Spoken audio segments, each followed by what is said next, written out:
Well, tonight I'm going to talk about a topic that we all know a little bit about. Everybody probably has a camera, right? Some of you have those $2,000 DSLR cameras. Some people have got little pocket cameras. Probably everybody has got like a little cell phone camera. But unfortunately, a lot of times when you see pictures that people are taking, they turn out to be something like that. And it's really a shame when what you see is something more like this.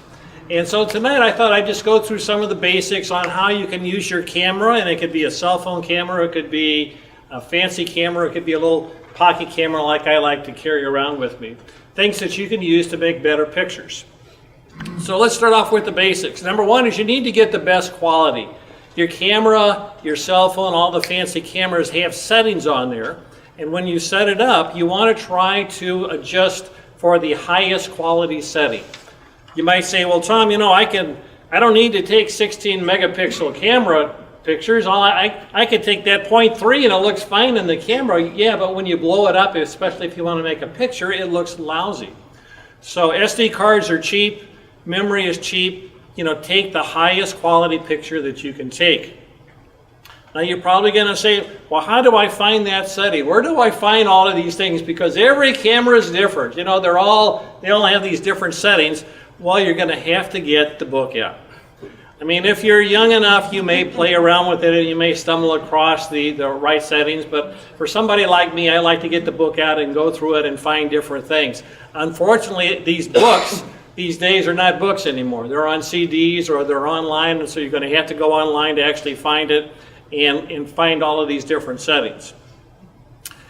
The second thing you need to do is get closer. And again, Jeff, I'm going to use you as a good example tonight because Jeff was taking pictures and he had a little pocket camera. The problem with most cameras is you can actually shoot from a pretty far distance, and I can zoom in, but the light down here is not that good. It might be good to your eye, but it's not good to the camera. So generally you want to get as close as you can without, you know, you don't want to invade Bill's space here. You don't want to get like this and say, hold it, Bill. But I mean, you want to give him a little distance. But I mean, the closer the better. You're going to get a better quality shot if you're relatively close. And again, with butterflies, I try to get as close as possible. A lot of times, butterflies might be flying around. It might not be possible, but every once in a while they're sunning themselves, and you can get fairly close, and you can get a really nice picture. One of the things also is to remember to get the junk out of the background. Now you may have noticed here that I got the lectern out of the way. I got the flag, I got the Ich bin dich sign out of the way. I got all that out because I wanted to try to get a good video. I didn't want all of that distracting stuff going on in the background. Well, the same applies to pictures. When you're taking a picture, you know, make sure that you don't have a telephone pole coming out of their head. And that happens more often than you think. You know, you're looking at the person and you're really not looking at the background. So make sure you look at the background and you get rid of all of those distracting sort of things. If possible, use your flash. I probably use flash about 90% of the time. Again, Jeff used flash down here. Again, the lighting's not that good down here. And you could probably get a better picture. Even when you have a strong, say it's like 12 o'clock noon, you think, oh, I got plenty of sunlight, but that sunlight is also casting some dark shadows, so a lot of times you can use a flash to do some fill-in, and so you can actually get a better picture. Again, you're going to have to go to your settings. You're going to have to find the little setting where you're actually going to be using that flash all the time. So again, most of these pocket cameras have that, and the cell phone cameras have that too. Again, focus on your subject. That's sort of natural, but it's probably very easy when you have a bunch of people like this. You know, who do you focus on? Well, again, if you're focusing on one particular thing, you know, as you push down the little button about halfway down and you hear that little beep, well, make sure you're focusing on the butterfly and the flower and not something off in the distance.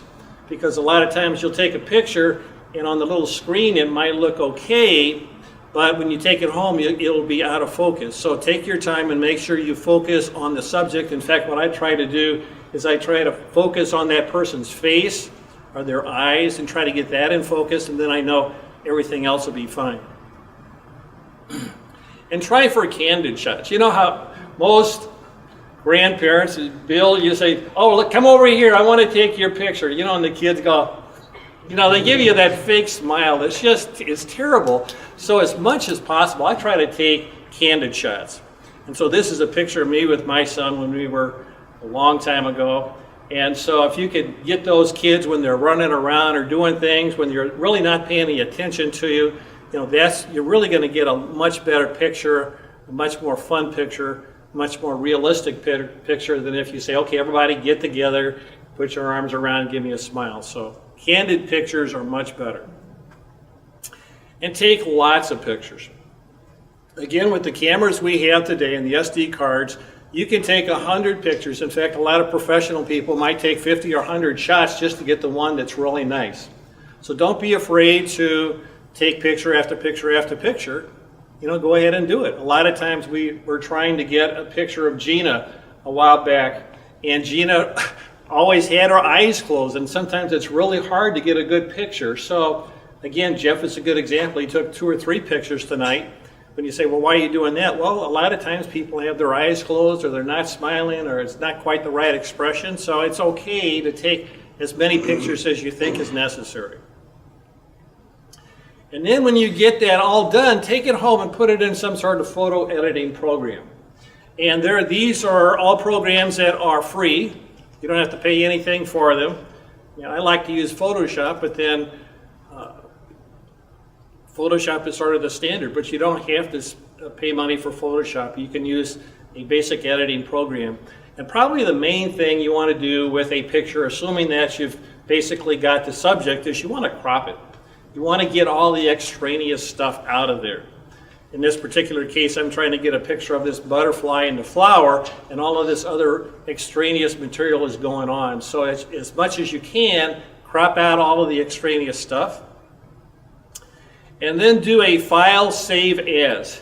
Anybody know? Tell me, you know what that is? Bill, do you know what that is? Tell the group what that is. That means you give it a new name, so you leave the existing file where it is. Exactly. So a lot of times if you instead of doing a file save, you're overwriting that original picture.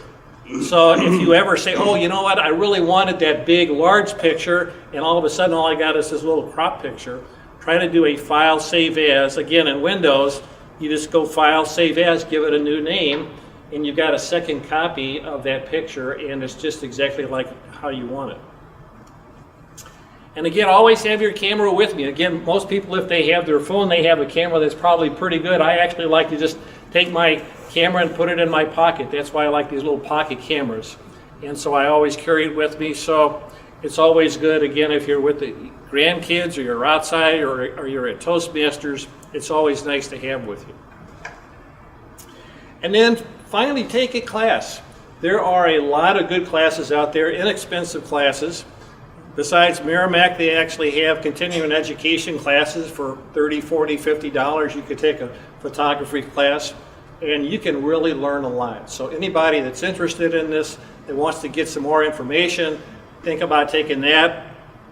And even better than that, if you want to stay on your couch and you don't even want to leave the house, you can subscribe to lynda.com. $25 a month.